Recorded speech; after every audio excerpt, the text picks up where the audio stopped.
आदरणीय सभापति जी, सदन में किसान आंदोलन की भरपूर चर्चा हुई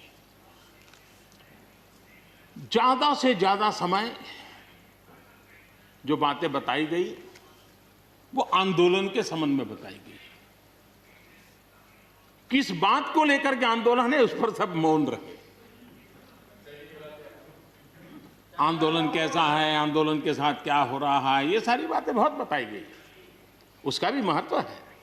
लेकिन जो मूलभूत बात है, अच्छा होता कि उसकी विस्तार से चर्चा होती। वैसे हमारे माननीय कृषि मंत्री जी ने बहुत ही अच्छे ढंग से कुछ सवाल भी पूछे हैं। उन सवालों के जवाब तो नहीं मिलेंगे, मुझे खातरी है, लेकिन उन्होंने बहुत ही अच्छे ढंग से इस विषय की इस सदन में चर्चा की है।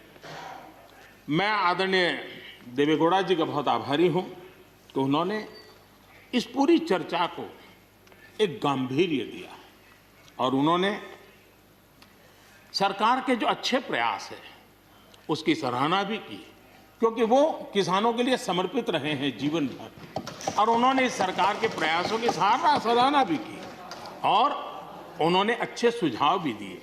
मैं आदरणीय देवेगौड़ा जी का हृदय से आभार व्यक्त करता हूं। आदरणीय सभापति जी, खेती की मूलभूत समस्या क्या है,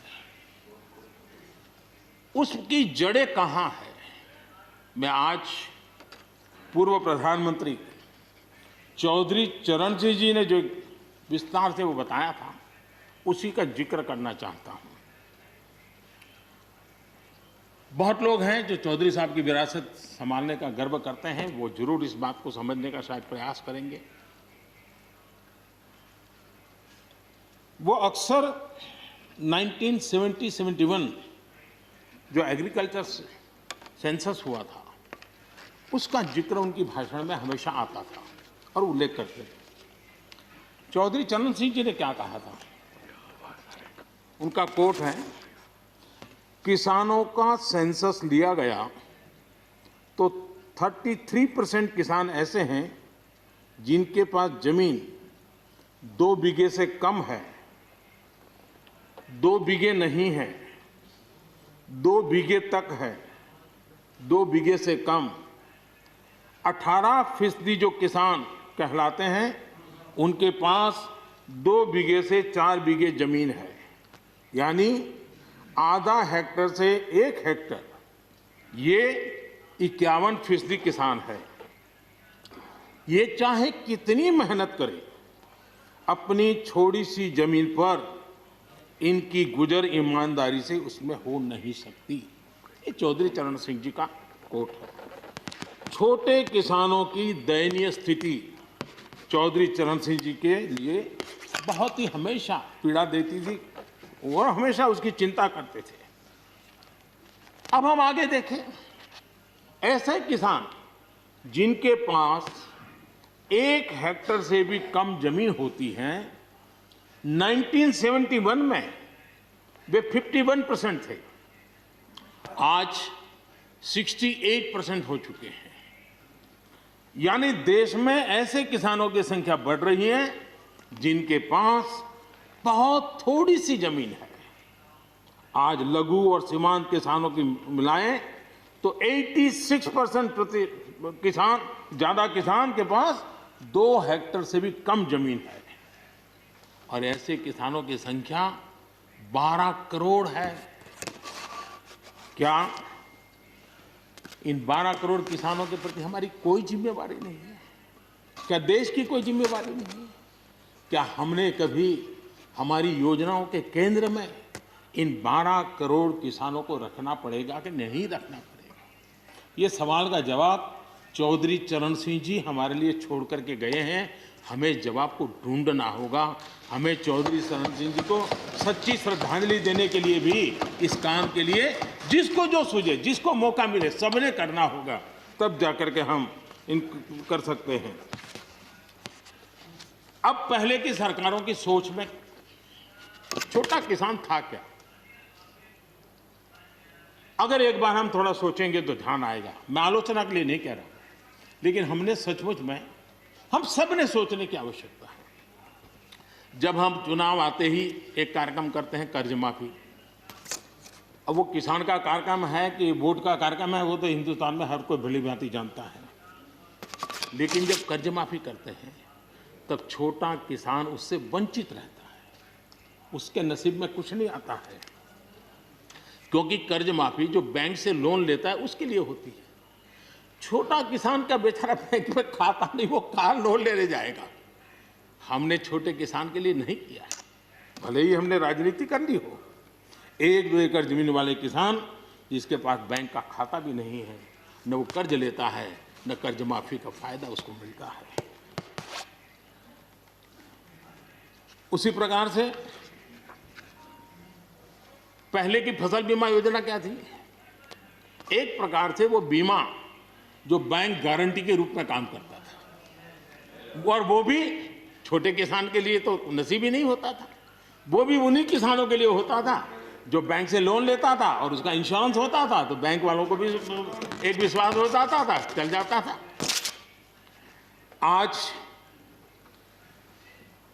2 हेक्टेयर से कम कितने किसान हो गए जो बैंक से लोन है? सिंचाई की सुविधा भी छोटे किसान के नसीब नहीं हुई। बड़े किसान तो बड़ा बड़ा पंप लगा देते थे, ट्यूबवेल कर देते थे, बिजली भी ले लेते थे और बिजली भी मुफ्त मिल जाती थी, उनका काम चल जाता था। छोटे किसान के लिए तो सिंचाई के भी लिए दिक्कत थी, वो तो कभी ट्यूबवेल लगा ही नहीं सकता था, कभी कभी तो उसको बड़े किसान से पानी खरीदना पड़ता था और जो दाम मांगे वो दाम देना पड़ता था। यूरिया, बड़े किसान को यूरिया प्राप्त करने का कोई प्रॉब्लम नहीं था, छोटा किसान को रात रात लाइन में खड़े रहना पड़ता था, उस पर डंडे चलते थे और कभी कभी तो बेचारा यूरिया के बिना घर वापस लौट जाता था। ये हम छोटे किसानों के हाल जानते हैं। 2014 के बाद हमने कुछ परिवर्तन किए। हमने फसल बीमा योजना का दायरा बढ़ा दिया ताकि किसान, छोटा किसान भी उसका फायदा ले सके, और बहुत मामूली रकम से ये काम शुरू किया। और पिछले 4-5 साल में फसल बीमा योजना के तहत 90,000 करोड़ रुपए, ये छोटी रकम नहीं है, 90,000 करोड़ रुपए उसके क्लेम किसानों को मिले। कर्ज माफी से भी आंकड़ा बड़ा हो जाता है। छोटा किसानों को किसान क्रेडिट कार्ड, हमारे यहाँ किसान क्रेडिट कार्ड हुए, लेकिन बड़े किसानों तक गए और वो बैंक से बहुत ही, कुछ तो राज्यों में 0% से ब्याज से उनको मिल जाते थे पैसे, और उनके कोई न कोई दो धंधा व्यापार होता था, पैसे वहाँ भी लग जाते थे। छोटे किसान के नसीब में ये नहीं था। हमने तय किया हिंदुस्तान के हर किसान को किसान क्रेडिट कार्ड देंगे। इतना ही नहीं, हमने उसका तो दायरा फिशरमैन तक भी बढ़ा दिया ताकि वो भी इसका फायदा उठा सके। और 2.25 करोड़ से ज़्यादा किसानों तक ये किसान क्रेडिट का काम पहुंच चुका है, और बाकी भी राज्यों से आग्रह कर रहे हैं कि लगातार उसको आगे बढ़ाएं ताकि ज़्यादा से ज़्यादा किसान इसका लाभ उठा सकें, और राज्यों की मदद जितनी ज़्यादा मिलेगी उतना ज़्यादा ये काम हो जाएगा। उसी प्रकार से हम एक योजना ले आए, प्रधानमंत्री सम्मान निधि योजना। सीधे किसान के खाते में, और ये गरीब किसान को जिसके पास कभी इस प्रकार की मदद नहीं पहुंची। 10 करोड़ ऐसे परिवार हैं जिनको इसका लाभ मिल गया। और अगर बंगाल में राजनीति आड़े न आती तो बंगाल के किसान भी अगर जुड़ गए होते तो ये आंकड़ा उससे भी ज्यादा होता। और अब तक 1,15,000 करोड़ रुपया इन किसानों के खाते में गया। ये गरीब छोटे किसान, उनके पास गया है। हमारी सब योजनाओं के केंद्र बिंदु में सॉइल हेल्थ कार्ड, हमने 100% सॉइल हेल्थ कार्ड की बात कही ताकि हमारे छोटे किसान को भी उसकी जमीन कैसी है, कौन सी उपज के लिए योग्य होगा, हमने 100% सॉइल हेल्थ कार्ड के लिए काम किया। उसी प्रकार से हमने यूरिया का निम्न 100% किया। 100% के पीछे इरादा हमारा यही था कि गरीब से गरीब किसान तक भी यूरिया पहुंचने में रुकावट ना हो, यूरिया डाइवर्ट होता है बंद हो, और उसमें हम सफल भी हुए। छोटे और सीमांत किसानों के लिए हमने पहली बार पेंशन की सुविधा की योजना लेकर के आए, और मैं देख रहा हूं कि धीरे धीरे हमारे छोटे किसान भी आ रहे हैं। उसी प्रकार से प्रधानमंत्री ग्राम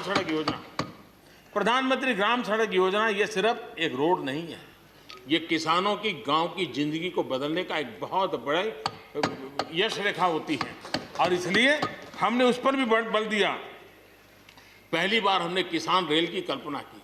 छोटा किसान का माल बिकता नहीं था, आज किसान रेल के कारण गांव का किसान रेलवे के माध्यम से मुंबई के बाजार तक अपना माल बेचने लगा, फल सब्जी बेचने लगा है, उसका लाभ ले रहा है, छोटे किसान को फायदा हो रहा है।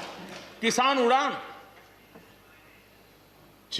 उड़ान के द्वारा हवाई जहाज से अब जैसे हमारे नॉर्थ ईस्ट इतनी बढ़िया चीजें, लेकिन ट्रांसपोर्टेशन सिस्टम के अभाव में वहां का किसान हमारा बेनिफिट नहीं ले पाता था। आज उसको किसान उड़ान योजना का लाभ मिल रहा है।